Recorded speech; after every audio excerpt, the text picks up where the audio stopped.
Que le Seigneur vous bénisse. Lui qui a fermé les pas de tout un chacun. Et il vient de nous conduire dans sa présence.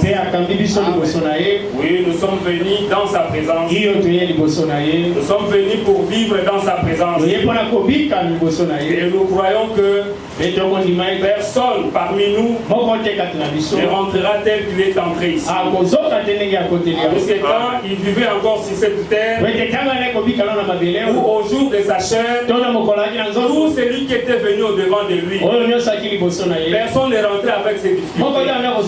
Il y avait toujours une solution, il y avait toujours une réponse, et la réponse était toujours positive. Nous allons baisser nos têtes pour adresser un mot de prière. Dieu Tout-Puissant, nous voici devant toi, Seigneur. Nous sommes venus pour vivre auprès de toi. Nous sommes venus pour que tu nous viennes en aide. Nous sommes venus puisque nous-mêmes nous sommes incapables. Nous sommes venus puisque la vie c'est un fardeau. Mais toi tu avais dit, venez à moi, vous tous qui êtes fatigués, chargés, et je vous donnerai le repos. Nous sommes venus pour ce repos. Seigneur, ce matin, puisses-tu nous prendre en charge, Seigneur. Nous voudrions qu'en quittant cet endroit, et que chacun puisse témoigner qu'il a été à ta table, pour que l'honneur et la louange te soient rendus dans le lieu céleste. Descends, que ton ange soit au milieu de nous. Oui, que la colonne de feu soit au milieu de nous, Seigneur. Parle, Seigneur. Ce peuple n'a besoin que de toi, Seigneur Dieu. Entre en scène, parle-nous sur le nom de Jésus. C'est ainsi que nous avons prié. Amen. Amen. Et une fois de plus, que le Seigneur vous bénisse. Sans plus tarder, nous allons lire dans le livre de Jérémie.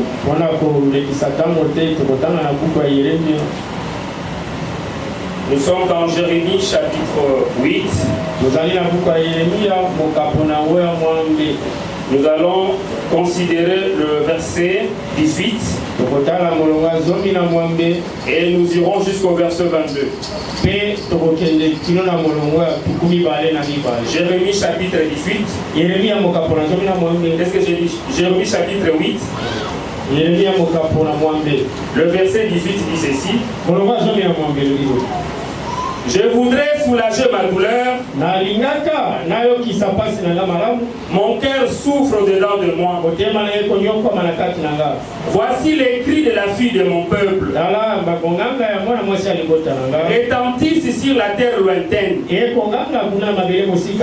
L'Éternel n'est-il plus à Sion? N'a-t-elle plus son roi au milieu d'elle? Pourquoi m'ont-ils irrité par leurs images taillées, par des idoles étrangères? La moisson est passée et l'été est fini. Et nous ne sommes pas sauvés. Je suis brisé par la douleur de la fille de mon peuple. Je suis dans la tristesse. L'épouvante me saisit. N'y a-t-il point de baume en Galade? N'y a-t il point de médecin? Pourquoi donc la guérison de la fille de mon peuple ne s'opère-t-elle pas? Que le Seigneur ajoute de riches bénédictions à la lecture de sa parole. Vous pouvez vous mettre. Partant de ces passages de Jérémie, nous allons parler sur le sujet intitulé Pousser à bout. Oui, contrairement à ce que nous avons parlé le jeudi. Le jeudi, quand nous étions là, nous tentions de parler sur les comptes à rebours. Oui, les comptes à rebours, c'est encore une prédication de Frère Branham. Oui, il montre que l'âge dans lequel nous sommes voudrait que nous puissions devenir des astronautes. Oui, des astronautes, nous allons monter jusque dans le ciel. Nous avons tenté de montrer comment le frère Branham, en apportant cette prédication, il avait illustré par le naturel. Il a montré comment ce qui se passe dans le naturel, c'est ce qui se passe aussi dans le spirituel. Le naturel a commencé par le cheval, c'est-à-dire parler sur le moyen de déplacement. L'homme a commencé à se déplacer par le cheval, et après le cheval c'était la charrette, et après la charrette ce sont des automobiles, et enfin c'est l'avion. Et le frère Branham montre, l'homme ne s'est pas seulement arrêté à l'avion, mais l'homme est allé jusqu'au niveau de la fusée, où il a différencié. Et donc la vitesse de l'avion est différente avec celle de la fusée. Alors qui sont dans la fusée? Ce sont les astronautes. C'est-à-dire les astronautes vont si haut. C'est là qu'il voulait inviter chaque enfant de Dieu à être comme un vrai astronaute, dépassant tous les cadres de raisonnement, dépassant toutes les difficultés de la vie, s'attendant à Dieu et regardant à Dieu. C'est ce que nous avons eu à parler pendant le jeudi. Mais quand nous étions en train de prier le Seigneur, le Seigneur avait placé encore quelque chose dans notre cœur. Le Seigneur nous a montré comment il y a une grande inquiétude dans le chef de ses enfants. Et voilà pourquoi face à ces inquiétudes, nous voulons montrer la voie. Comment nous sommes censés de sortir dans cette difficulté. Comment nous sommes censés de sortir dans cette inquiétude. Le Seigneur nous avait montré qu'il y a une inquiétude qui bat les pleins ici. Et voilà pourquoi, avant de pouvoir développer Jérémie 8, je voudrais que nous puissions nous apaisantir sur Luc 12. Luc 12. Puisque nous sommes ses enfants, de chaque fois quand nous nous réunissons, la Bible dit ceci: il est doux et agréable pour deux frères de demeurer ensemble. C'est là que le Seigneur envoie sa bénédiction et la vie pour l'éternité. C'est-à-dire après chaque réunion, après chaque rencontre, autour de la parole du Seigneur, il faudrait que nous puissions être un peu riches en bénédiction. Nous ne venons pas dans un club d'amitié ici. Nous ne venons pas dans des rencontres amicales. Nous venons auprès de notre Seigneur.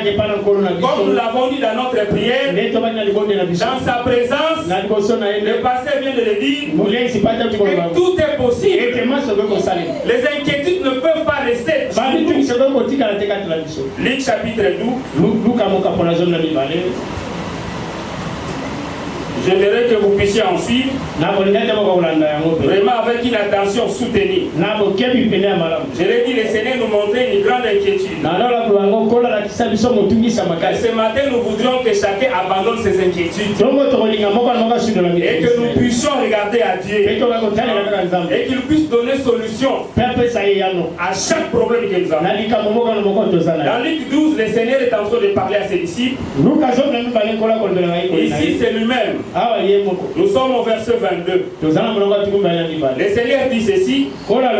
Jésus dit ensuite à ses disciples: c'est pourquoi je vous dis, ne vous inquiétez pas pour votre vie, de ce que vous mangerez, ni pour votre corps, de quoi que vous serez vêtus. Voilà l'exhortation du Seigneur Jésus-Christ. Puisque lui qui sentait ce qui est dans l'homme, voilà pourquoi quand il était devant ses disciples, il pouvait leur dire: ne vous inquiétez pas pour votre vie. Et le même Seigneur qui pouvait s'adresser à ses disciples, c'est le même Seigneur qui est ce matin ici. Lui il a dit: là 2 ou trois sont réunis à mon nom, je suis au milieu d'eux. Je crois que nous nous sommes réunis en son nom. J'espère que vous le croyez aussi. Aussi vrai que nous nous sommes réunis en son nom, croyons qu'il est là. Comme il est là, voilà ce qu'il nous dit, que personne ne puisse s'inquiéter sur sa vie. C'est comme on peut dire encore à notre frère Jeannot, par rapport à cette histoire de la moto, il ne faut pas s'inquiéter. Le Seigneur n'est pas surpris. Il connaît lui-même. Il a une voix qui va encore te donner.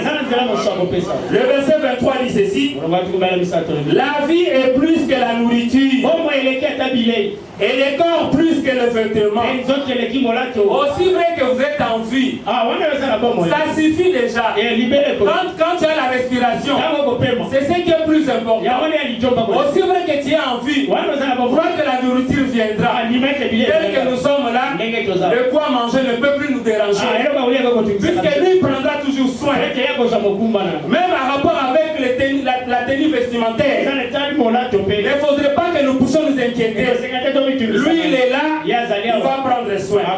Le verset 24 dit ceci: considérez les corbeaux, ils ne sèment, ils ne moissonnent, ils n'ont ni cellier, là où mettre le vin, ils n'ont ni cellier, ni grenier, et Dieu les nourrit. Combien ne valez-vous pas plus que les oiseaux? Si le Seigneur peut prendre soin des corbeaux, ils ne peuvent pas engranger, ils ne peuvent pas avoir de provisions, le Seigneur sait prendre soin d'eux. À combien plus forte raison, nous, ses enfants pour qui il était venu mourir, vous savez que son amour envers nous, ça lui a coûté sa vie. Et aussi vrai qu'il était mort, c'est pour que nous puissions vivre. Aussi vrai qu'il était mort, personne ne peut rester dans ses inquiétudes. Aussi vrai qu'il prend soin des oiseaux, je m'adresse aux enfants de Dieu ce matin. Voyez qu'ils prendront aussi soin de vous. Le verset 25 dit: qui de vous, par ses inquiétudes, peut ajouter une coudée à la durée de sa vie? Qui par ses inquiétudes peut modifier son mode de vie? Qui par ses inquiétudes peut se guérir de ses maladies? Toi tu es malade, tu t'inquiètes. Tu ne sais pas que face à la maladie, la Bible dit, c'est par ce meurtrissés que nous avons été guéris. Donc nous ne pouvons pas s'inquiéter. Voilà pourquoi il dit, qui par ses inquiétudes peut ajouter une coudée à la durée de sa vie. Le verset 26 dit ceci: si donc vous ne pouvez même pas la moindre chose, tel que tu es là, tu ne peux même pas la moindre des choses, alors pourquoi inquiétez-vous du reste? Est-ce que c'est toi-même qui garde ton souffle de vie? La Bible dit, il n'est pas au pouvoir de l'homme quand il marche en conduisant ses pas. Même quand tu es entré ici, c'est lui qui a fermé tes pas. Si tu ne sais pas prendre soin de moi, le reste là aussi, laissez-les à lui. Étant les enfants de Dieu, par rapport à l'exhortation du Seigneur Jésus, le Seigneur Jésus voudrait que chacun de nous puisse abandonner entre ses mains. Le verset 27 dit: considérez comment croissent les lys, ils ne travaillent ni ne filent. Cependant, je vous dis que Salomon même, dans toute sa gloire, n'a pas été vêtu comme l'un d'eux. Voilà comment le Seigneur se prendre soin d'une fleur qui sera jetée, que nous on peut écraser loin. Mais le Seigneur lui dit, il prend soin de ses lys de vallée. Il sait prendre soin de ses lys de vallée. Il a comparé l'accoutrement qu'a les lys de vallée par rapport à l'accoutrement qu'avait Salomon. Nous sommes tous l'héritier de la Bible. Nous savons comment Salomon était richissime. Mais la Bible dit, Salomon dans toute sa gloire ne pouvait pas égaler ses lys de vallée. Quand le frère Branham a parlé sur le lys de vallée, il montre que c'est une fleur qui germe dans un endroit où, là où il y a la saleté, là où il y a un peu de la boue. C'est là où il y a la boue que ces listes de valeurs aussi croient. Quelle que soit la boue, quelle que soit la confusion, quelle que soit les mauvaises déclarations des gens, quelles que soient les malédictions que les gens prononçaient contre toi, mais aussi vrai que toi tu es un enfant de Dieu, tu finiras par un peu te montrer, tu finiras par te hisser, oui, tu vas t'émanciper de toute la mauvaise situation. Le verset 28 il dit ceci: si Dieu revêt ainsi l'herbe qui est aujourd'hui dans les champs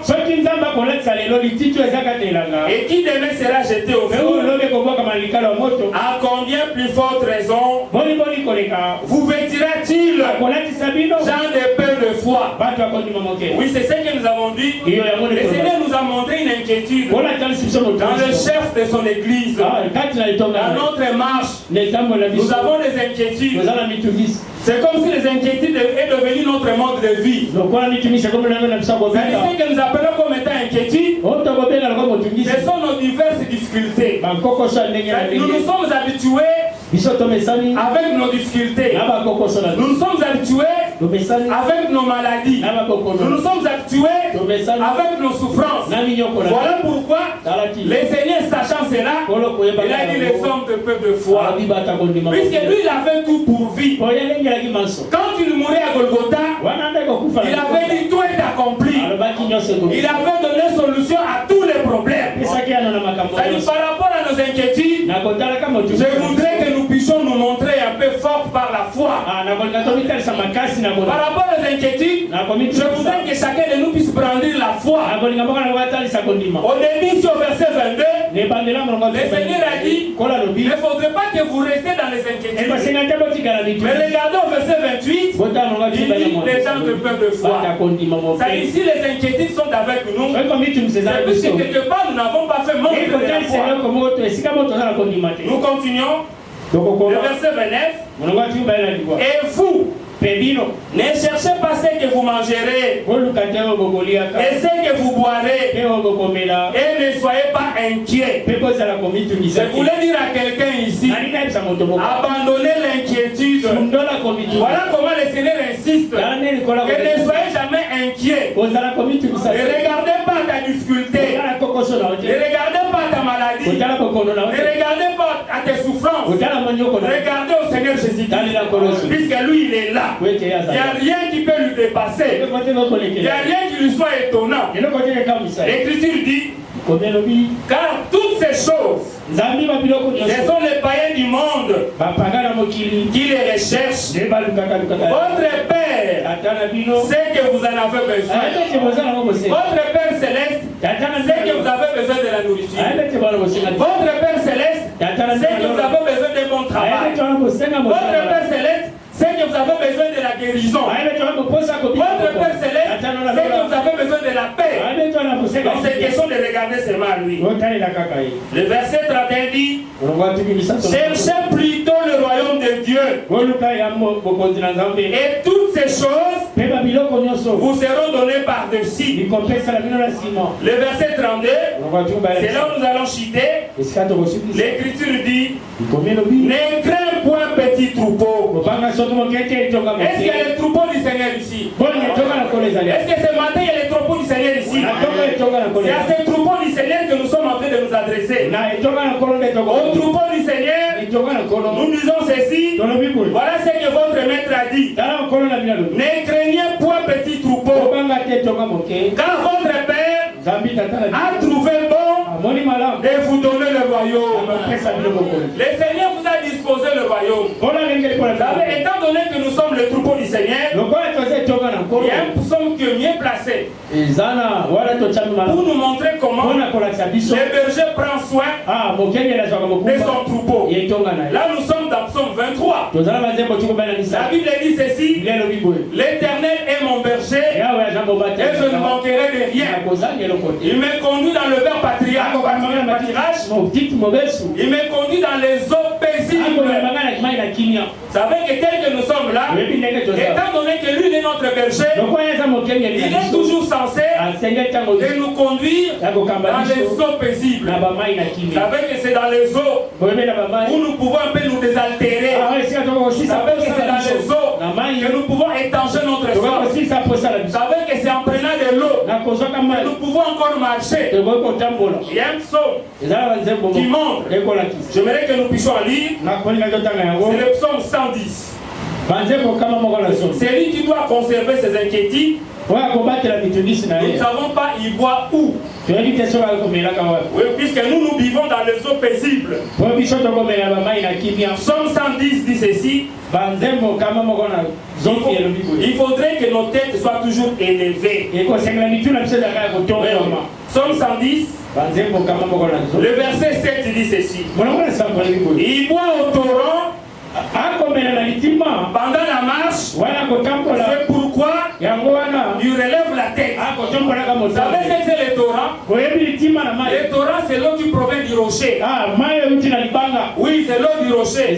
Or nous savons notre rocher c'est Christ. Et le rocher a été fendu. Et de ce rocher, l'eau a fait couler. Et c'est de cette eau là que nous sommes censés de nous abreuver. L'Écriture dit il boit dans les torrents.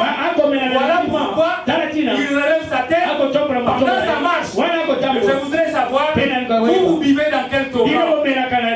Vous vivez où? Puisque si vous vivez dans notre torrent, vous n'allez pas conserver vos inquiétudes. Notre torrent, c'est le Seigneur Jésus-Christ. C'est lui notre rocher. Notre rocher qui a été fendu. Vous savez toujours, c'est le rocher là qui avait conduit les enfants d'Israël. Si vous considérez dans le livre de 1 Corinthiens, le chapitre 10, qu'est-ce nous dit 1 Corinthiens chapitre 10? Nous ne voudrions pas que quelqu'un quitte cet endroit ce matin tout en conservant les inquiétudes. 1 Corinthiens chapitre 10, c'est pour appuyer que les torrents dans lesquels nous sommes en train de boire, c'est le Seigneur Jésus-Christ. C'est lui le rocher qui a été fendu. 1 Corinthiens chapitre 10. Prenons le verset 3. L'Écriture dit ils ont tous mangé le même aliment spirituel.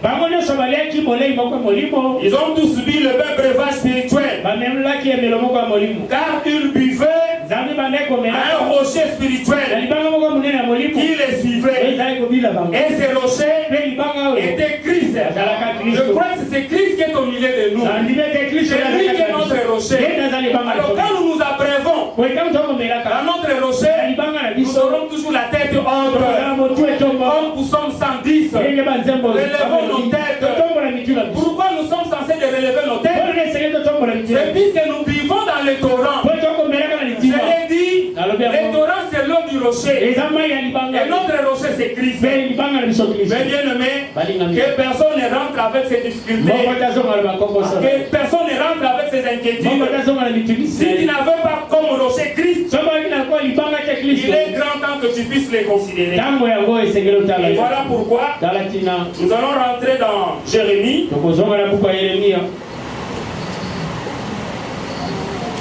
Jérémie chapitre 8.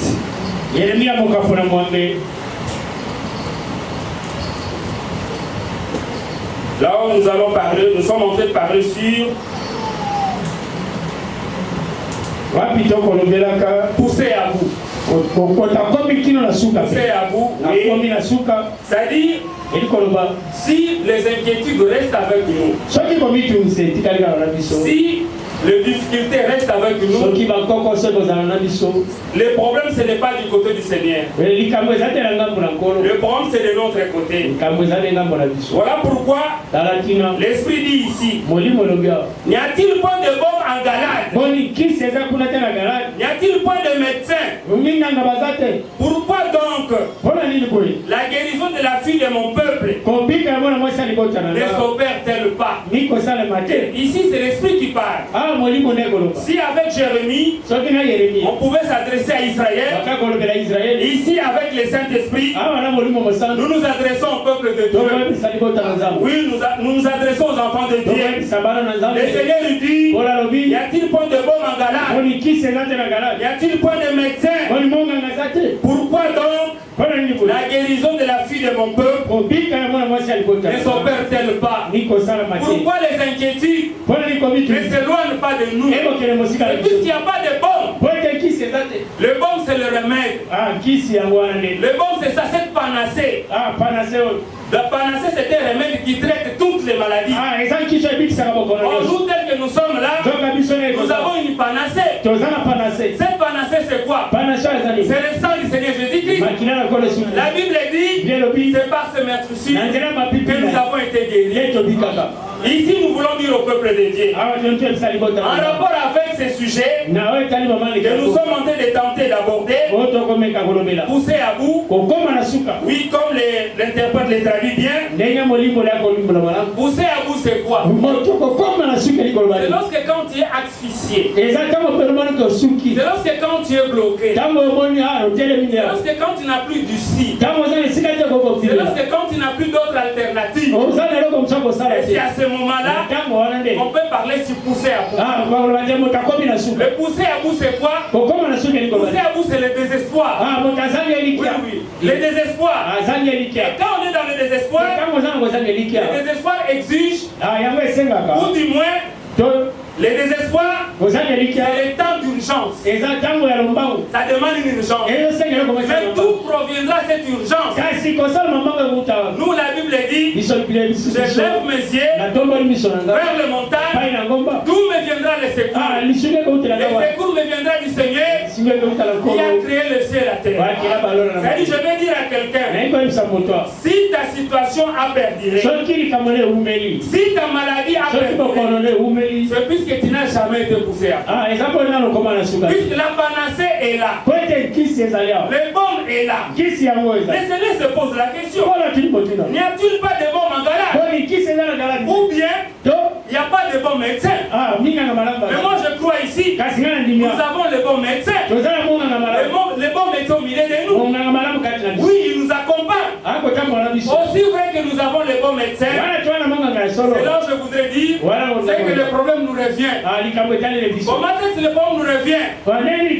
Nous le disons, c'est puisque nous n'avons jamais été poussés à bout.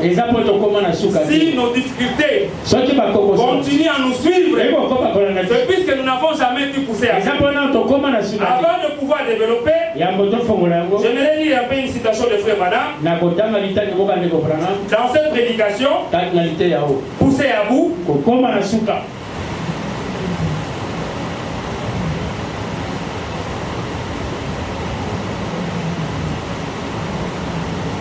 Le paragraphe 84,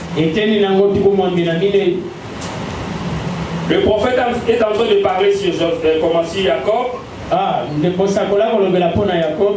Oui, lui qui après qu'il avait arraché le droit d'aînesse auprès de son frère Esaü, lui il avait cru que le problème était résolu. Il s'est enfui, il est allé vivre sa vie ailleurs, il s'est fait forti, et là où il était avec Laban, et il a pris même des femmes. Alors c'était question maintenant de rentrer chez lui. Mais comment rentrer? Pourquoi? Puisque son frère le cherchait. Oui, son frère le cherchait pour se venger contre lui. Puisqu'il avait trompé son frère en lui arrachant son droit d'aînesse. Et voilà pourquoi il était entré dans une grande frayeur. L'homme de Dieu dit ici, eh bien, Jacob était conscient du fait que sa vie était tout proche de la fin. Je peux sauter. Là, pendant qu'il était dans le désespoir, là, quand la mort se tenait devant lui, ce soir, Il se peut qu'il y a des hommes et des femmes qui sont assis ici et devant qui la mort se tient. Et la seule façon pour que vous soyez en mesure d'obtenir la chose que vous désirez, c'est de venir avec désespoir. De dire, je dois l'avoir ce soir. Je dois l'avoir maintenant. Sinon, ça n'est fini de moi. Demain, c'est trop tard. Je dois l'avoir maintenant. Quand vous priez pour le baptême du Saint-Esprit, les signes, ne dites pas, eh bien, je vais donc aller essayer. Je suis un peu fatigué. Oh miséricorde, restez sur votre siège. N'essayez même pas. Ça dit ici le prophète montre l'attitude de quelqu'un qui veut arracher quelque chose auprès du Seigneur. Il dit que quand vous venez, vous devez être poussé à bout. Ça dit c'est une insistance. Vous devez vous présenter devant le Seigneur, lui montrant, Seigneur, si tu n'agis pas maintenant, moi je serai mort. Voilà l'attitude. Comment vous pouvez arracher quelque chose auprès de votre Seigneur. Donc être poussé à bout. Poussé à bout, c'est une question de vie ou de mort. C'est ça ce qui a été le cas de Jacob. Quand il a senti que son frère est en marche pour venir un peu le chercher, pour se venger contre lui, Jacob n'était pas seul. Il était entouré de ses femmes, de ses enfants, et ainsi que de ses serviteurs. Il a envoyé même un messager. Là nous sommes dans Genèse 31. Il envoie un messager. Va un peu voir. Va un peu chercher à étudier quelle est l'attitude d'Ésaü qui vient vers moi. Le messager, quand il est allé, il est retourné auprès de Jacob. Il lui a dit, Ésaü, ton frère, vient à ta rencontre avec 400 personnes. Donc il te cherche. Il est animé d'une grande colère. Et je vous assure, là où Jacob était, c'était la frayeur. C'était l'angoisse. Il se posait des questions. Mais comment ça va se passer? Moi avec mes enfants ici, moi avec mes épouses, avec mes serviteurs, avec ces troupeaux, comment ça va se faire? Il se sentait aussi coupable. Qu'est-ce qu'il a commencé à faire? Il a commencé à monter un peu de stratégie. Il prend un peu donc sa troupe, il a sectionné. Il dit, la première troupe allait un peu devant, et moi je serai avec l'autre troupe ici. Parce que si jamais Ésaü peut vous attaquer, comme ça nous serons avertis comment nous allons nous échapper. Malgré toutes les stratégies qu'il pouvait prendre, il était toujours dans une inquiétude, à telle enseigne que donc il se sentait très mal. Et dans cette inquiétude, il envoie encore un messager. Le messager dit, il est en train d'arriver. Regardez cette attitude. Tous nous sommes lecteurs de la Bible. C'est pendant ce passage de Genèse 31 que Jacob va rencontrer Dieu. Et Jacob va se battre avec Dieu. Vous savez ce qui a fait que Jacob puisse se battre avec Dieu? C'est puisqu'il était poussé à bout. C'est puisqu'il y avait un désespoir. C'est puisqu'il c'était question de vie ou de la mort. Si vous lisez Genèse 31, Jacob se pose des questions. Si on s'est rencontrés, je sais qu'il va se venger contre lui. Voilà pourquoi il a tenté de monter des stratégies. Je m'adresse aux enfants de Dieu. Ne vous fiez pas à vos stratégies. Ne vous fiez pas à vos raisonnements. Vous devez vous fier à la parole du Seigneur. Puisque le Seigneur ne ment jamais. Vous savez, quand Jacob s'est vu coincé, vous savez sa prière c'est quoi? Il a fait sa prière, il montrait la parole de Dieu à Dieu.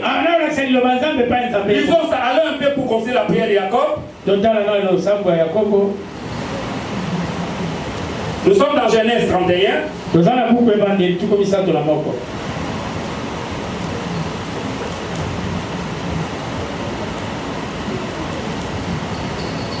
Prenons 32, voilà. Genèse 32.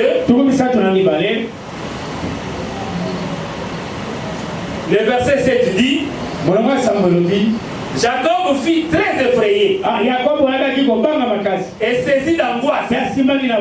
Il partageait en deux.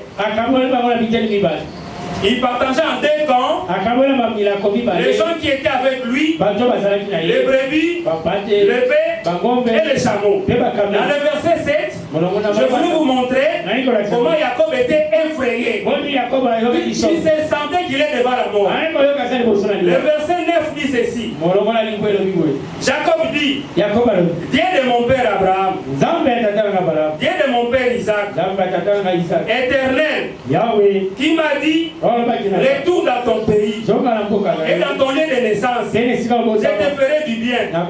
Je suis trop petit pour toutes les grâces et pour toute la fidélité dont tu as usé envers ton serviteur. Car j'ai passé ce Jourdain avec mon bâton et maintenant je forme des camps. Délivre-moi. Je t'ai pris de la main de mon frère, de la main d'Ésaü. Donc Ésaü voulait le tuer. Et maintenant quand il s'est senti poussé à bout, quand il s'est senti coincé, je pense que vous avez suivi sa prière. Oui, il prie selon la parole du Seigneur.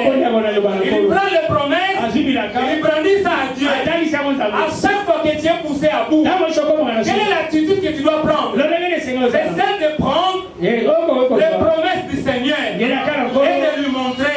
Le frère Branham me dit, vous savez que l'homme peut bloquer Dieu. Vous savez que l'homme peut se battre avec Dieu. Vous savez que tel que vous êtes là, vous pouvez changer le programme de Dieu. Oui, il y en a un qui en a changé. Nous avons Ézéchias. Nous sommes dans Isaïe 38. Ézéchias aussi était poussé à bout. Le prophète est venu pour lui dire, mets ta vie en ordre, prépare, puisque le Seigneur veut te retirer. Mais bien aimé, les maladies là qui nous dérangent, les difficultés là ne sont encore rien. Regardez ce prophète ici, le roi ici. Le Seigneur a un messager pour lui dire, prépare-toi, c'est la mort. Admettons qu'on vient chez toi. On dit que bon, ça va, demain tu vas mourir. Alors toi tu es un enfant de Dieu. Admettons quand même tu n'es pas un enfant de Dieu. Mais quelle sera ton attitude? C'est ça, être poussé à bout. C'est roi ici. Quand le prophète Jérémie est venu, qu'est-ce que je dis? Quand le prophète Esaïe est venu, il dit que le Seigneur veut te retirer. Sa prière c'était quoi? Il a recouru au Seigneur. Il a montré sa conduite au Seigneur. C'est ce que nous sommes censés de faire. Et devant les situations qui restent pendantes, c'est question que nous puissions montrer à Dieu ses promesses à notre endroit. Qu'est-ce que le Seigneur a dit? Je connais les promesses. J'ai des projets pour vous. J'ai formé des projets pour vous. Des projets de paix et de bonheur. De vous accorder un avenir meilleur. Devant une maladie qui reste. Mais il faut prendre cette promesse. Lui disant, Seigneur, c'est ça le bonheur. Puisque c'est ça que Ézéchias a fait. Il dit, Seigneur, j'ai marché avec l'intégrité. Voilà comment je me suis comporté. Voilà comme ça comment j'ai agi. Alors fais quelque chose. Dans la Bible, Ésaïe n'était pas encore atteint. Si l'attitude de ce roi, le Seigneur a fait retourner Esaïe pour lui dire que je lui ajoute encore 15 ans. Voilà comment on peut attirer Dieu. On attire Dieu que quand on est poussé à bout. Si nos problèmes restent, dans la plupart des cas c'est quoi? C'est puisque nous avons nos petites solutions. C'est puisque nous nous fions encore notre raisonnement. Et c'est puisque nous ne faisons pas trop confiance à Dieu. Dans cette prédication, l'homme de Dieu montre que ça dit quand les gens ne se confient pas à Dieu, c'est comme ça que la guérison sera toujours un peu éloignée. Oui. C'est ça un aspect qui fait que nos difficultés restent avec nous. C'est le manque de confiance en notre Dieu. Ce matin, nous voudrions que chacun de nous puisse encore rectifier ses turs. Devant une maladie qui a beaucoup d'idées, prenez l'attitude qu'avait Jacob.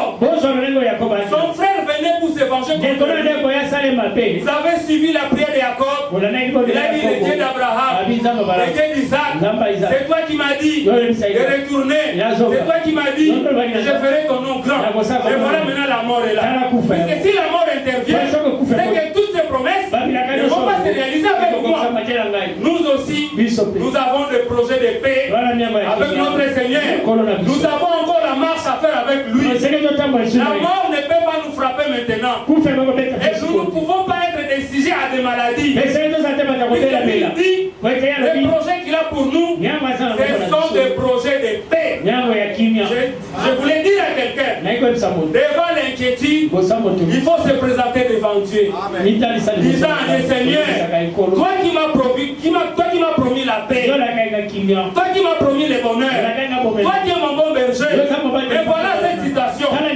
Si tu es un cœur sincère, si tu n'as pas d'autre issue, et que tu n'as que Dieu comme ici, tu finiras par changer le programme de Dieu. Comme Ézéchias a changé le programme de Dieu. Le prophète Esaïe était retourné et il a encore parlé que les 15 ans ont été ajoutés à ce roi Ézéchias. Il y a encore une autre personne. Il y a beaucoup d'autres personnes dans la Bible qui ont été poussées à bout. À chaque fois que tu es poussé à bout, il y a Jacques 5, 6 qui nous dit ceci. Voilà ce qui nous manque devant nos problèmes. C'est cette attitude de Jacques 5. Jacques chapitre 5, le verset 6 montre la prière fervente du juste a une forte efficacité. Vous savez quand la Bible dit la prière fervente du juste, vous savez à quelle situation est ce juste là? C'est lorsque quand tu l'es poussé à bout, c'est lorsque quand tu l'es coincé, c'est alors que sa prière aura une grande efficacité. La Bible dit la prière fervente du juste a une forte efficacité. C'est-à-dire quand on est poussé à bout, c'est alors qu'on peut avoir une prière agissante. C'est-à-dire vous devez prier le Seigneur avec beaucoup d'insistance, lui montrant et Seigneur, si tu n'agis pas, personne d'autre n'agira. Si toi tu n'interviens pas, personne d'autre n'interviendra. Mais voici devant toi, dans la Bible, nous avons une femme. Et la femme l'a passé sa bonne vie. Là nous sommes dans 2 Rois chapitre 4. La Sunamite était là avec son mari, passant sa bonne vie. Mais il voyait l'homme de Dieu en train de passer. L'homme de Dieu c'était Élisée. Élisée qui passait. La Sunamite qui était animée de bons sentiments, il a convaincu son mari. Cet homme, c'est un homme de Dieu. J'aurais souhaité que nous puissions lui construire une chambre. De temps en temps, quand il sera ici, et qu'il puisse un peu se recueillir ici. Et voilà, une chambre haute a été construite pour le prophète Élisée. Et Élisée séjournait là-bas, il pouvait se recueillir là-bas. Alors, quand le prophète Élisée, vous savez, la Bible dit, le Seigneur est le rémunérateur de tous ceux qui le cherchent. Et il y a plusieurs façons de chercher le Seigneur. Quand cette femme avait pris l'idée de loger l'homme de Dieu, il soutenait l'œuvre du Seigneur. Et après qu'il avait soutenu l'œuvre du Seigneur, le Seigneur de son côté dit aussi, je ne peux pas rester à l'aise devant cette attitude de cette femme, devant le soutien de cette femme, je dois aussi agir. C'est comme ça que le prophète Élisée, il dit un peu à Géasi, il dit Géasi, va un peu t'enquérir. Cette femme qui m'a soigné ici, est-ce qu'il n'a pas de difficultés? Est-ce qu'on ne peut pas plaider sa cause chez le roi pour que cela lui soit accordé? Géasi est parti, Géasi parle à la femme. La femme dit, non, je suis à l'aise. Je suis dans mon pays, je suis très à l'aise. Géasi rentre chez Élisée. La femme a dit qu'elle est dans son pays. Donc c'est la femme la plus à l'aise. Et directement, Géasi a dit, non. Vous savez, depuis qu'ils sont en couple, avec son mari là, ils n'ont pas d'enfant. Ils n'ont pas d'enfant. Ah, l'homme de Dieu a dit oui, il est grand temps. Va l'appeler. La femme était venue. L'homme de Dieu a dit, l'année prochaine, j'aurai un fils. J'aurai un fils l'année prochaine. La femme a dit, ça, homme de Dieu, il ne faut pas me tromper. Elle a dit, non, c'est l'aisé du Seigneur. Et l'année prochaine, la femme en question avait conçu, elle était devenue enceinte, elle avait mis au monde. Et c'était un garçon. Et l'enfant grandissait. L'enfant atteint même l'âge de 12 ans. Et à 12 ans, la maman était à la maison. L'enfant de 12 ans est allé dans le champ de blé avec son père pour essayer un peu de rester là-bas. Mis derrière, l'enfant se plaint. J'ai des céphalées. J'ai des céphalées de maux de tête, des migraines. Et directement, le papa a dit, prends cet enfant. Ramène auprès de sa maman. Le serviteur a pris l'enfant. Il ramène auprès de la femme là. Et la maman a pris l'enfant. Les malaises a continué jusqu'à ce que l'enfant rendu là. C'est quoi ça? L'enfant rendu là. Voilà l'attitude de cette femme. Cette femme a été poussée à bout. Aussi vrai qu'elle était poussée à bout, la femme a dit, moi je n'ai pas à m'inquiéter. D'ailleurs, moi je vivais ici. C'est cet homme de Dieu là qui prétend avoir Dieu, qui était venu et il s'est prononcé pour cet enfant. Et la femme a pris l'enfant, il est allé le placer à la chambre haute où dormait Élisée. Et de plus, non pas seulement dans la chambre, mais dans les lits où dormait Élisée. Et directement, la femme est sortie. Il demande un peu le millet avec un serviteur pour aller vite là où il y avait Élisée. Et la femme est allée vite. Et Élisée qui était sur la montagne avec Géhazi, ils ont aperçu la femme. La femme qui venait vaillamment. Mais c'est quoi? Élisée aussi n'a pas saisi quelque chose. Il y a quelque chose qui se passe, mais le Seigneur ne me l'a pas montré. Alors ce que nous sommes en train de vous montrer ici, c'est l'attitude de cette femme qui a été poussée à bout. Aussi vrai qu'elle a été poussée à bout, mais Dieu, et le Seigneur doit ressusciter l'enfant. Et voilà, pendant que la femme approchait, c'est Géhazi qui voulait s'improviser. Élisée dit laisse, il y a quelque chose qui ne va pas. Et la femme a dit, j'ai de l'amertume, j'ai de l'amertume dans l'âme, j'ai de l'amertume dans l'âme. C'est quoi? Élisée doit comprendre que l'enfant est mort à la maison. Élisée et la femme, les deux sont poussés à bout. C'est-à-dire quand on est poussé à bout, les cadres vous dépassent. Ce n'est pas votre niveau. C'est là où Dieu va intervenir. C'est-à-dire si dans la plupart des cas, les ennemis n'avons pas intervenu, c'est puisqu'ils n'avons pas été poussés à bout. Ce matin, nous voudrons que vous puissiez être poussés à bout. Quand tu es poussé à bout, tu vas te présenter devant Dieu avec la situation, avec Jacques 5:6 qui dit la prière agissante du juste a une forte efficacité. Et les deux personnes ont été poussées à bout. Et Élisée a dit, bon Géhazi, prends le bâton. Voilà, on a déposé l'enfant. Tu vas le poser devant l'enfant. Vous savez pourquoi la femme n'avait pas bougé? La femme a dit, aussi vrai que le Seigneur est vivant et que toi tu es là, moi je ne te quitterai pas. Si toi tu veux me vanter les bâtons ici, j'ai placé même l'enfant devant les lits où toi tu dors. Rien ne s'est fait. Mais toi tu veux me faire fier au bâton. Moi je reste avec toi puisque c'est toi qui avais sorti ces paroles. Voilà pourquoi Géhazi est descendu vite à la maison, il a posé le bâton, rien ne s'est passé.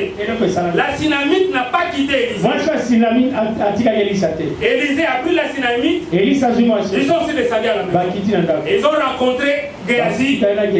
Et Géhazi a dit, j'ai tenté tout, ça n'a pas marché. C'est vrai, j'ai tenté beaucoup de choses par moi-même, ça n'a pas marché.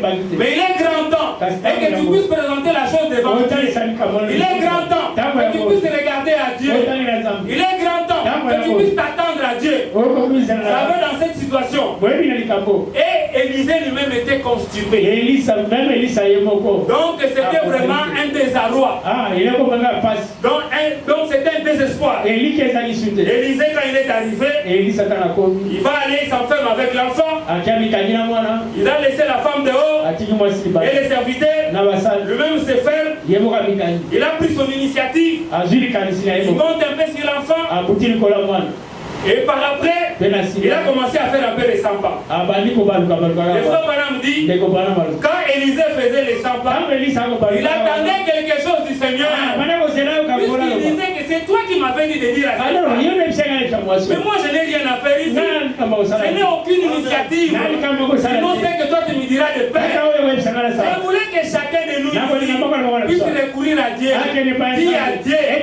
Toi tu as dit, ne vous inquiétez de rien. Faites connaître vos besoins à Dieu par les prières et les actions de grâce. Toi tu as dit, quand tous les regards vers toi, on est rayonnant de joie. Mais me voici devant toi. Fais rayonner mon visage. Voilà pourquoi Élisée faisait les 100 pas. Il s'attendait au Seigneur.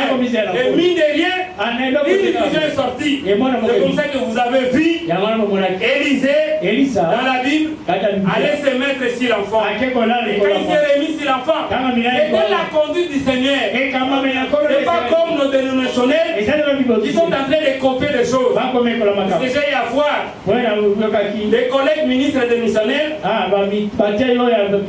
On amène l'enfant, lui aussi va se mettre sur l'enfant. Il va imiter. Et ce qui est grave encore, l'enfant fille. Mais c'est quoi? Là c'était une conduite. Il ne faut pas imiter des choses. Élisée s'entretenait avec Dieu. Voilà pourquoi quand il est arrivé, la Bible dit qu'il faisait les 100 pas. Il est en train de chercher la connexion. Et Seigneur, c'est toi qui m'avais dit, je ne quitte pas ce local. Si l'enfant ne ressuscite pas, qu'est-ce que je dirais cette femme? Cette femme te traitera pour qui? Elle me traitera pour qui? Et quand le Seigneur est mis devant ses responsabilités, les responsabilités du Seigneur, c'est sa parole. Quand vous lui présentez sa parole, il ne va pas tarder d'agir. Et quand la vision est venue, l'enfant a sursauté et Élisée pouvait appeler Géasi. Prends l'enfant, présente-la à sa maman. Et voilà l'attitude. C'est-à-dire, ne faut pas que vous puissiez un peu désarmer. Ne baissez pas la garde. Regardez ici, c'est le cas de la mort. Si le Seigneur peut ressusciter, mais comment avec la guérison divine? Si le Seigneur peut ressusciter, quelqu'un qui était mort, il peut le ressusciter. Mais comment avec un problème du mariage? Comment avec un problème du travail? Comment avec un problème de la promotion? Comment avec un problème de la paix? Ça ne représente encore rien. Nous avons un Dieu qui est le tout-puissant. Il n'y a pas seulement Géasi, il n'y a pas seulement cette femme et Élisée qui ont été poussés à bout. Il y a encore une autre femme. Là encore c'était terrible. Là nous sommes dans 2 Rois, le chapitre 1. 2 Rois chapitre 1. On est en train de nous parler sur Anne. Oui. L'histoire d'Anne aussi, c'est 1 Samuel 1. Anne qui était là avec son mari Elkana. Elkana c'était un polygame. L'autre femme avait 2 enfants, mais Anne n'avait pas d'enfants. Il montait même au temple pour louer le Seigneur. Oui, pour Anne c'était difficile, puisque ce qui faisait mal à Anne c'était sa rivale. L'Écriture dit la rivale de Anne lui soumettait dans des mortifications. Oui. Des paroles donc menaçantes, des paroles pour l'exposer, pour montrer, et donc c'est toi qui ne mets pas au monde. Et voilà là avec mes enfants, je peux me représenter comment cette rivale, vous pouvez même parler.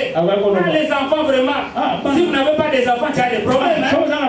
Les enfants, comme on dit ici. Il faudrait que le verre puisse se fracasser. Et chaque fois que Anne pouvait l'entendre, c'était une difficulté. Anne a été poussée à bout. Quand on est poussé à bout, cela veut dire qu'il faut que la réponse vienne du Seigneur. Quand on est poussé à bout, c'est que Dieu est allé te tenir devant Dieu. Poussé à bout, c'est quelque chose de vie ou la mort. Tu dis que Seigneur, je ne quitte pas cet endroit jusqu'à ce que tu interviennes. Regarde les insultes. C'est ce que Anne pouvait dire. Et devant cette situation, Anne a recouru à Dieu. Elle est allée même dans le temple. Vous connaissez l'histoire. À cette époque, le souverain sacrificateur, c'était Élie. Oui, c'était Élie qui était le souverain sacrificateur. Vu le fardeau qui était dans Anne, Anne ne voulait même pas quitter le temple. Elle priait à telle enseigne que les paroles ne sortaient plus. Donc ses lèvres ne faisaient que maugréer. Ne faisait que maugréer jusqu'à ce que Élie a dit, mais toi aussi, qu'est-ce qui ne va pas? Devant le Seigneur, tu viens tout en état ivre. Lisons un peu ce passage, 1 Samuel 1.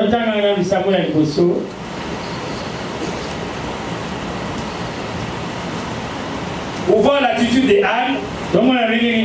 Si ce matin nous pouvons nous inspirer à cela, à celui qui a une situation qui a beaucoup duré, prenez la situation, prenez cette situation, prenez l'attitude de pousser à bout, disant à Dieu, il n'y a que toi. Et si toi tu n'agis pas, qui d'autre peut agir? Dans les ciels je n'ai que toi. Si cette terre des hommes il n'y a que toi. Regarde les insultes. Nous sommes dans 1 Samuel. Je peux prendre là où seulement Anne parlait. Le verset 11 dit ceci.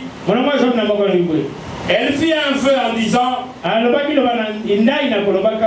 des armées, si tu daignes regarder l'affliction de ta servante, ici Anne est en train de supplier le Seigneur, mais aussi vrai qu'elle était poussée à bout, elle ne voudrait pas seulement se mettre à supplier Dieu, mais elle s'est engagée même à faire un vœu. Vous savez ce que c'est ce vœu? Et si jamais tu m'accordais cet enfant, je vais encore te le donner. Il y a certaines de nos situations qui nécessitent aussi que nous puissions prendre un engagement devant Dieu, que nous puissions prendre un vœu en s'inspirant de ce que Anne a pu faire.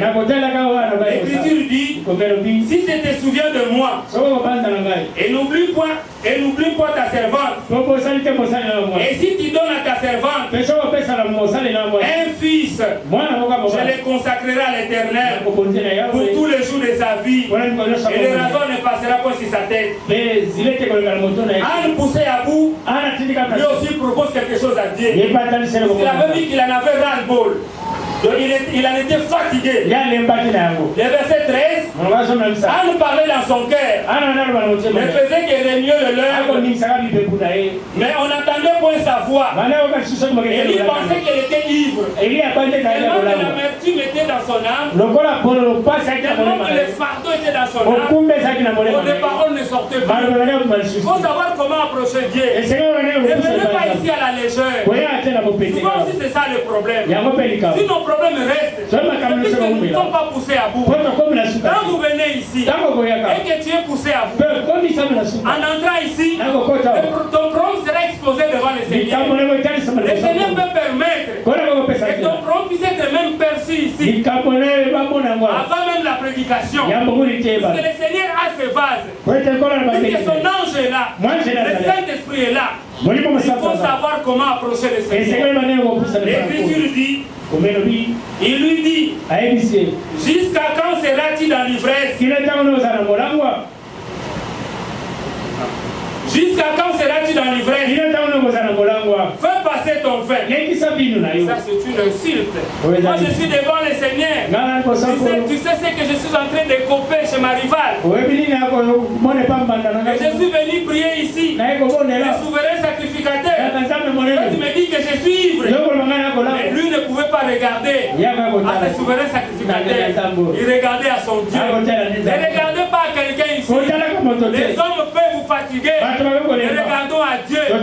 Nous, quand nous venons ici, comme nous l'avons dit, selon Psaume 133, il est doux et agréable pour les frères de demeurer ensemble. C'est là que le Seigneur envoie sa parole et la vie pour l'éternité. Nous venons pour rencontrer les bénédictions. Nous ne venons pas pour des hommes ici. Chacun de nous ici vient pour son problème. Ne venons pas pour quelqu'un. Si tu viens pour quelqu'un, tu seras dessus. Regarde ce que le souverain sacrificateur peut parler, peut traiter une femme. Cette femme qui est abandonnée. Cette femme qui est constipée. Cette femme qui est désespérée. Croyez que je viens dans le temple et que le souverain sacrificateur puisse me conduire dans les prières. Il m'accuse même de l'ivrognerie. Mais Anne n'avait pas des armées. L'Écriture dit: ne prends pas ta servante pour une femme pervertie, car c'est l'excès de ma douleur et de mon chagrin qui m'a fait parler jusqu'à présent. Avec quand on est poussé à bout, on peut prier le plus longtemps possible. On peut oublier même les gens qui sont à tes côtés.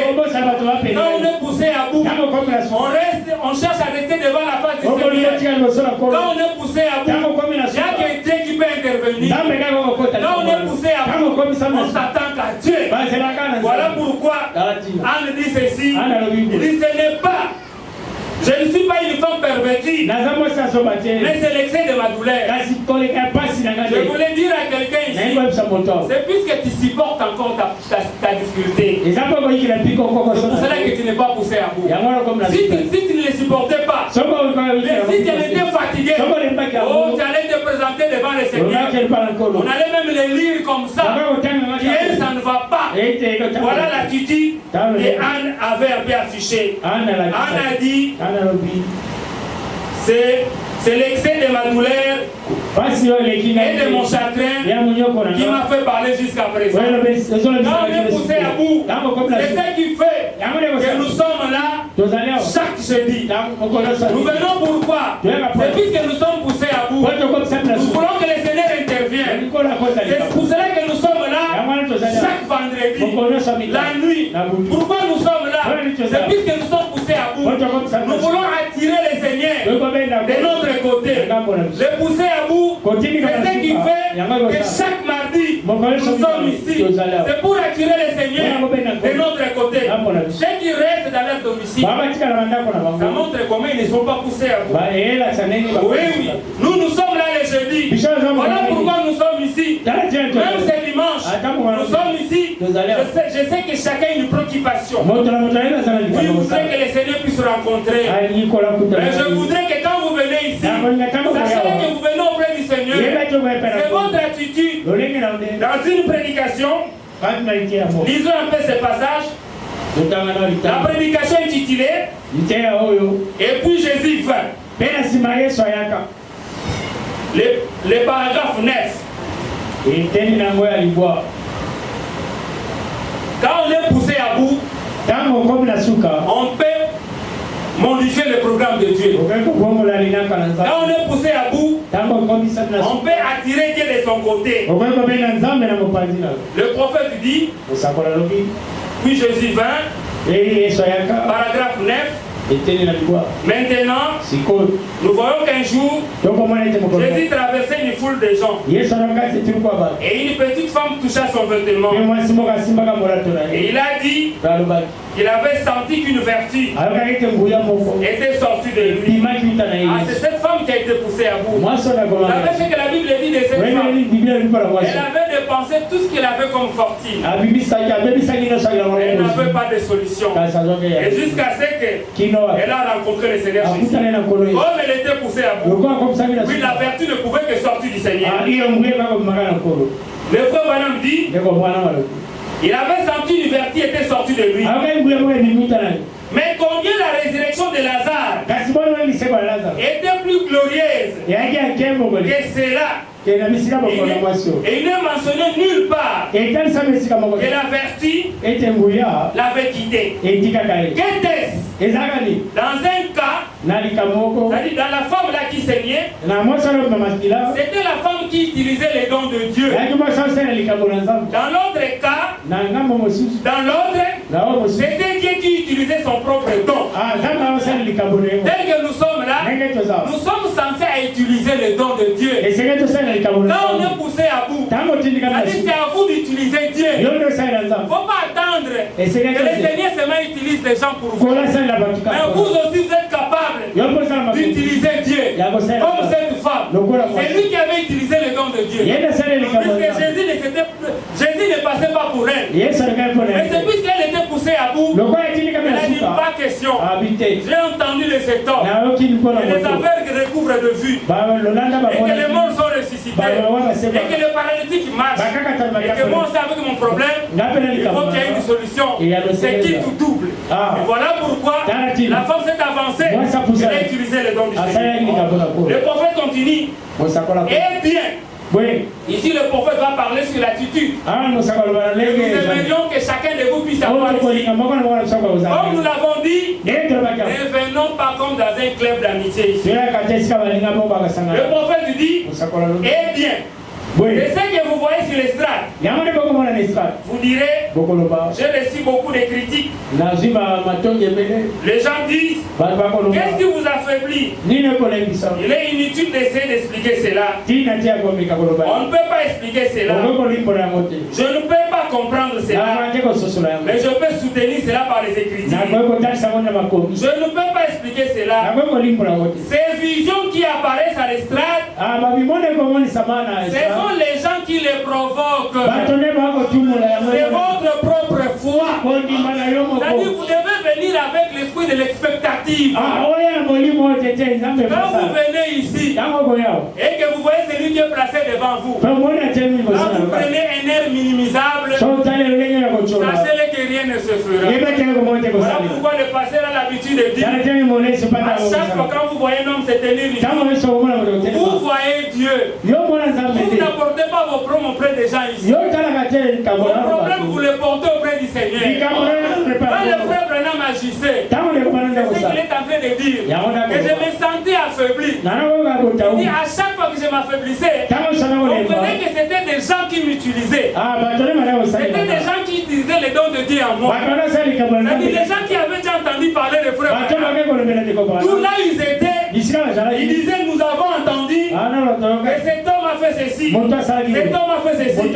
La personne avant de venir devant le frère Branham, il est déjà poussé à bout. Moi aussi je sais, je ne quitterai pas vu d'ici. Et cette attitude ne peut pas utiliser les dons chez le frère Branham.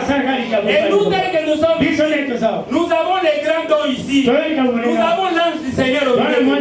Nous avons le Saint-Esprit au milieu. Nous avons la colonne de feu et la bonne attitude. Voilà pourquoi le frère Branham a prêché la prédication expectative. Quand vous venez ici, vous venez dans quelle attitude? Venez vous attendant à quelque chose. Venez ayez votre problème dans les cœurs. Il y en a d'autres qui viennent, ils abandonnent ces problèmes pour égaler les problèmes des autres. Ça montre que tu n'es pas poussé à bout. Ça montre que tu t'es habitué avec ton problème. Mais si tu es fatigué de tes difficultés, il faut les présenter devant le Seigneur. Ne voyez personne ici, même la personne qui est à tes côtés, ne faut jamais le voir. Pour clôturer, les frères Branham, dans la prédication ici poussé à bout, il est en train de montrer qu'il y avait une femme. C'est au niveau de Mexique. Beaucoup vous en connaissez cette histoire. Le frère Branham montre comment cette femme a été poussée à bout. La femme était dans l'hôpital depuis 7h du matin. Et arrivé à 9h, l'enfant est décédé. Un enfant de 2 ans comme ça, ou une année. L'enfant est décédé. Comme la femme, une jeune femme de 24 ans, avait entendu parler de frère Branham. Non, le frère Branham va tenir un compte quelque part. La femme a pris l'enfant, il l'a emballé un peu dans la lange. Il se dirige dans la maison du frère Branham. Et il arrive là où le frère Branham Branham tenait sa réunion, vous savez, comme le frère Branham était très connu, comme il y avait aussi beaucoup de menaces, il y avait un dispositif protocolaire. Pour atteindre un peu là où il y a le frère Branham, donc vous devez passer par les gens. Il y avait aussi de la police, quelque chose comme ça. Et la femme là avec son enfant, entourée dans les habits, il voulait entrer. On faisait que la barricader. Tu ne peux pas entrer. Et vous en connaissez des lecteurs de brochures. Avant que le frère Branham n'arrive quelque part, qu'est-ce qu'on faisait? On distribuait des cartes. Les cartes étaient distribuées pour l'ordre. Puisque tout le monde voudrait que le prophète prie pour lui. Tout pour maintenir de l'ordre, il faut commencer par distribuer des cartes. C'est-à-dire quand le discernement s'exerçait, le frère Branham, on commençait par appeler carte numéro 1. Tu peux passer et puis ton problème est résolu. Et la femme là arrive, toutes les cartes étaient déjà épuisées. Et il s'est cherché à se faufiler, tu ne peux pas accéder. On fait appel même à Billy Paul, qui était toujours à côté de son père. Il dit, mais Billy, il y a une femme ici qu'on a vu devant 300 gardes. Il dit que les 300 gardes n'arrivaient pas à maîtriser cette femme. Cette jeune femme avec son enfant mort. Il ne faisait que passer entre les gens. Jusqu'à ce que Billy est venu dire chez le frère Branham que papa, la femme là, on ne sait pas la maîtriser. Qu'est-ce qu'il avait fait à cette femme? Elle était poussée à bout. Il voulait que les Célestes se passent de son côté. Oui. C'est ça l'attitude que nous voulons. Non pas désarmés, non pas fatigués. La femme là était là. Il y a le frère Spinoza, un des interprètes de frère Branham, au niveau de Mexique, qui a dit on n'arrive pas à le maîtriser. Le frère Branham me dit, frère Spinoza, tu ne peux pas faire quelque chose. Si tu peux faire une prière. Puisque comme le frère Branham ne faisait pas aussi des choses par lui-même, il attendait l'ange. Ce n'est pas lui qui agissait, c'était l'ange. Et pendant que le frère Branham a dit au frère, allez un peu prier. Allez prier un peu. Et les frères disaient, mais je veux faire comment? C'est toi qui as les dollars qu'on reconnaît chez toi. Et puis quelqu'un qui est mort. Mais qu'est-ce que moi je dois faire? Et pendant que les frères tournaient, le frère Branham a vu une vision. Oui. Voilà l'état de la femme là. Comme son état était poussé à bout, ça a créé quelque chose. Quand vous êtes poussé à bout, le Seigneur va agir. Le Seigneur va intervenir. Quelque chose peut se faire. Devant la présence du Seigneur, tout est possible. Et la vision est sortie. Et le frère Branham a vu en vision un enfant qui riait devant lui. Un enfant qui riait. Quand le frère Branham a vu, il interprète. Frère, revenez ici. Fais-moi entrer la femme là. Parce que le Seigneur m'a montré quelque chose. Et la femme était là. Et la femme, c'était même une catholique. Dans la brochure, on nous dit, il appelait le frère Branham padre. Padre. Le frère Branham avec sa chapelet. Il avait son chapelet. Padre. Le frère Branham dit non. Le frère Branham dit, le problème ce n'est plus qu'il soit catholique. Le problème ce n'est plus le chapelet. Mais l'attitude qu'il a affichée, il y a un Dieu puissant. Le frère lui a dit, tu peux croire quelque chose, puis je crois que le Seigneur peut résister. J'ai entendu que tu as donné les yeux aux aveugles. Il y avait un vieux dont les yeux étaient ouverts. Oui. Et d'où maintenant la femme là avait entendu parler. Puis il a dit, aussi vrai que tu avais prié, qu'il y avait un aveugle qui avait ouvert ses yeux. Je sais que si tu pries ici, le frère Branham me dit, je ne peux pas prier. Si tu es poussé à bout, ce sont des directives qui seront données. Ce sont des orientations. Et fais ceci. Le frère Branham dit, Seigneur, c'est toi qui m'as montré. Il n'avait pas terminé à parler. Et l'enfant a sursauté. L'enfant a crié. L'attitude de la femme. C'est ça l'attitude que nous aimerions. Chacun de vous puisse avoir. Pour terminer, prenons Psaume 34. Nous avons un Dieu puissant. Il ne faudrait pas que nous puissions nous habituer avec nos difficultés. C'est comme si le Seigneur n'est pas au milieu de nous. Voilà pourquoi Jérémie 8 il dit, n'y a-t-il pas de baume en Galade? N'y a-t-il pas de médecin? Mais pourquoi la plaie de la fille de mon peuple La guérison de la fille de mon peuple ne s'opère-t-elle pas? Pourquoi ta situation doit perdurer? Nous avons compris, dans la plupart des cas, c'est puisque nous ne sommes pas poussés à bout. Le psaume 34 dit ceci: je cherchais l'Éternel. Il m'a répondu. Quand on le cherche, il répond. Il m'a délivré de toutes mes frayeurs. Vous avez vu comment Jacob était sous la frayeur. Mais quand il s'est présenté devant Dieu, le Seigneur a enlevé ses frayeurs. Le verset 6 dit ceci: quand on tourne les regards vers lui, quand on tourne vers lui les regards, on est rayonnant de joie. Je sais que chacun de vous ici, il était venu auprès du Seigneur. Vous n'étiez pas venu auprès de frère Jérémie. Si vous tournez vos yeux vers le frère Jérémie, vous n'aurez que déception. Mais tournez les regards vers le Seigneur et vous serez rayonnant de joie. Je voudrais que chacun, je voudrais que quelqu'un puisse s'approcher devant Dieu avec ce psaume, disant à Dieu: toi tu m'as dit, quand tous les regards vers toi, on est rayonnant de joie. Le Seigneur fait rayonner mon visage, intervient. Le verset 7 dit: quand il m'a crie, le verset 8 dit: l'ange de l'Éternel campe autour de ceux qui les craignent et les arrache du danger.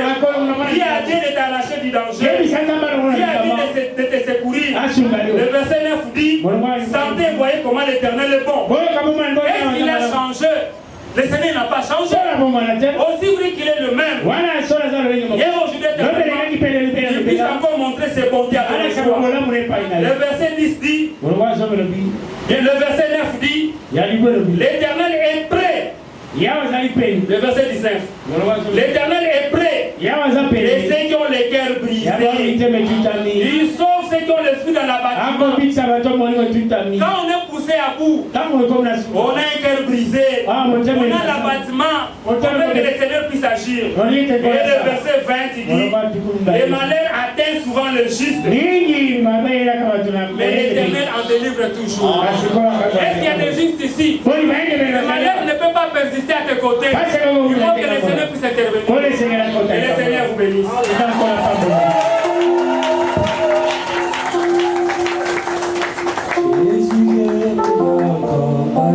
Notre Père, nous te louons, nous te bénissons pour tes paroles merveilleuses, tes paroles de vérité que nous avons écoutées aujourd'hui. Fais quelque chose pour chacun de nous et quelqu'un puisse avoir un témoignage avec toi. Et réellement, tu es celui qui guérit, tu es celui qui délivre, tu es celui qui sauve, tu es celui qui fait du bien, tu es celui qui console. Et tout celui qui s'était présenté aujourd'hui dans ta sainte présence expérimente quelque chose, que tu lui accordes les désirs de son cœur, que tu arrêtes avec sa peine, que tu arrêtes avec ses inquiétudes, que tu le bénisses richement et que tu en reçoives gloire. Dans le nom puissant de Jésus, nous t'avons prié ainsi. Amen. Amen. Que Dieu vous bénisse. Qu'il bénisse notre frère.